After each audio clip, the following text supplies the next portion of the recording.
जय श्री कृष्ण भक्तों। देखिए, हिंदू धर्म में सभी व्रत में एकादशी का व्रत सबसे श्रेष्ठ और महत्वपूर्ण माना गया है। हर महीने में 2 एकादशी व्रत पड़ते हैं। पौष मास के कृष्ण पक्ष की एकादशी को सफलता एकादशी कहते हैं। भगवान विष्णु जी ने सभी लोगों के कल्याण के लिए अपने शरीर से पुरुषोत्तम मास के एकादशी सहित कुल 26 एकादशियों को उत्पन्न किया। श्रीमद् भागवत गीता में भगवान श्री कृष्ण ने एकादशी तिथि को अपने ही समान बलशाली बताया है। सभी एकादशियों में नारायण भगवान के समान ही फल देने की समर्थ है। इस दिन भगवान नारायण अर्थात भगवान विष्णु की पूरी विधि विधान से पूजा आराधना करने से व्यक्ति को जीवन में सभी प्रकार के सुख, समृद्धि और सौभाग्य की प्राप्ति होती है और अंत में मोक्ष मिल जाता है। तो आज की इस वीडियो में मैं आपको सुनाऊंगी सफलता एकादशी व्रत की संपूर्ण कथा। तो कथा को शुरू करने से पहले हाथ जोड़कर भगवान विष्णु जी का ध्यान करें।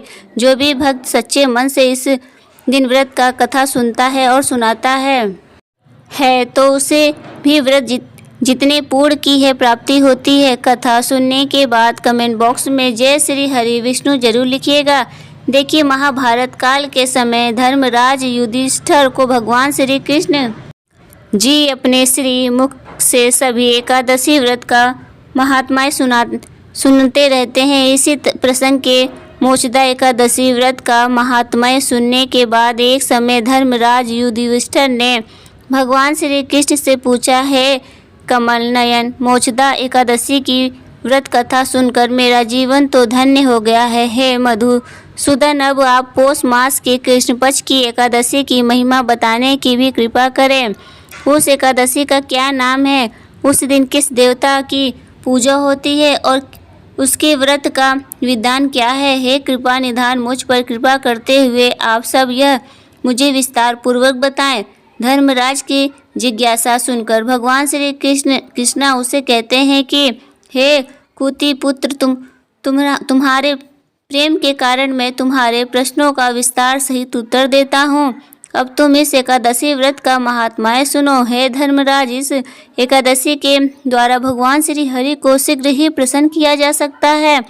पौष मास की कृष्ण पक्ष की एकादशी का नाम सफला है और इस एकादशी के आराध्य देव श्री नारायण है। इस एकादशी के दिन श्रीमन नारायण जी की विधि से अनुसार श्रद्धापूर्वक पूजा करना चाहिए।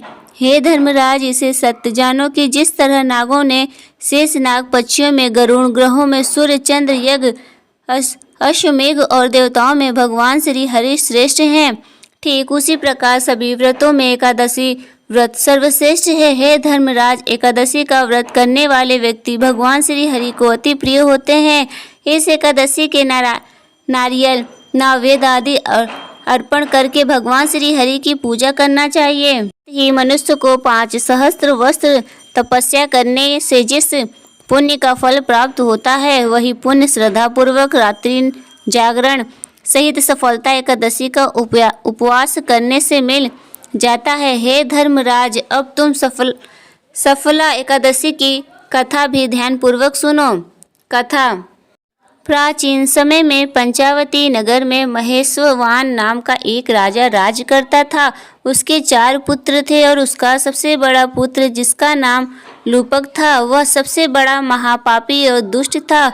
वह हमेशा पर स्त्री गमन में तथा वैश्यों के साथ जाकर अपने पिता का धन खर्च किया करता था। देवता, ब्राह्मण, वैश्य आदि सुपुत्रों की निंदा करके वह बड़ा प्रश्न हुआ करता था। सारी प्रजा उसके कुकर्मों से दुखी थी, परंतु युवराज होने के कारण सब चुपचाप उसके साथ अत्याचारों को सहन करने के लिए मजबूर थे और किसी में भी इतना साहस नहीं था कि कोई राजा से उसकी शिकायत कर सके। परंतु कहते हैं कि बुराई अधिक समय तक पर्दे में नहीं रह पाती। एक दिन राजा महेश्वान को लूपक के कुकर्मों का पता चल ही गया। तब राजा बहुत क्रोधित हुआ और उसने लूपक को अपने राज्य से निकाल दिया। पिता द्वारा त्याग गते की लूपक को सभी नागरिकों ने भी त्याग दिया। अब लूपक सोचने लगा कि मैं क्या करूं, कहाँ जाऊं। अंत में उसने रात को पिता के राज्य में चोरी करने की भी ठान ली। अब वह दिन में तो राज्य से बाहर रहने लगा, परंतु रात होते ही अपने पिता की नगरी में जाकर चोरी और अन्य बुरे काम करने लगा। रात में वह जाकर अपने ही नगर के निवासियों को मारता और उन्हें कष्ट दिया करता। फिर दिन में वह वन में निर्दोष पशु पक्षियों को मारकर उन्हें खा जाया करता था। कभी कभी रात में वह नगर में चोरी आदि करते पकड़ा भी जाता था और राजा के डर से पहरेदार उसे छोड़ दिया करते। वह कहते हैं ना कि कभी कभी अनजाने में भी प्राणी ईश्वर की कृपा का पात्र बन जाता है, चाहे वह कितना भी पापी क्यों ना हो। ऐसा ही कुछ लुपक के साथ भी हुआ। जिस वन में रहता था वह वन भगवान श्री हरि को बहुत प्रिय था। उस वन में एक प्राचीन पीपल का वृक्ष था और उस वन को भी सभी लोग देवताओं के प्रेरणा स्थल मानते थे।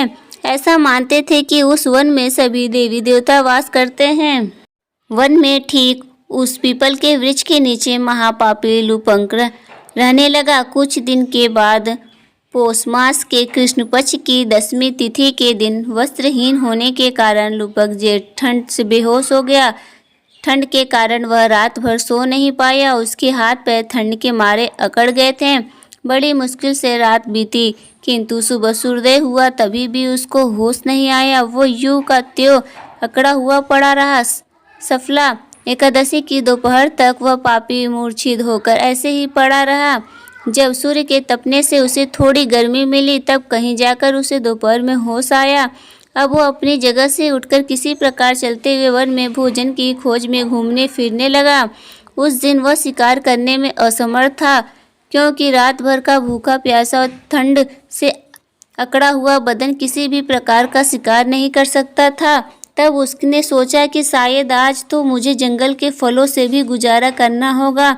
इसलिए उसने जमीन पर गिरे हुए फलों को उठाया और उन्हें लेकर पीपल के वृक्ष के नीचे आ गया। तब तक सूर्य अस्त होने का भी समय हो चुका था।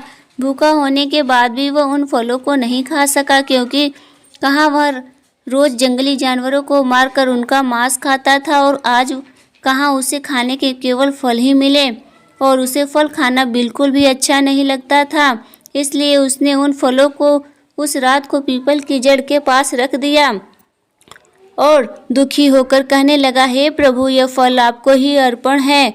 इन फलों से तो केवल आप ही तृप्ति होइए। ऐसा कहकर वह रोने लगा और रात को उसे नींद नहीं आई। अब वह सारी रात पीपल के वृक्ष के नीचे बैठा हुआ रोता रहा। इस प्रकार उस महापापी से अनजाने में एक एकादशी का उपवास हो गया।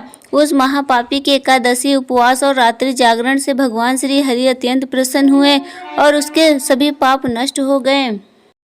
सुबह होते ही द्वादशी तिथि को एक दिव्य रथ अनेक सुंदर वस्त्रों से सजा हुआ वहां आया और ठीक उसके सामने आकर खड़ा हो गया। उसी समय आकाशवाणी हुई, हे युवराज, भगवान नारायण के प्रभाव से तेरे सभी पाप नष्ट हो गए हैं। अब तू अपने पिता के साथ जाकर राज प्राप्त कर।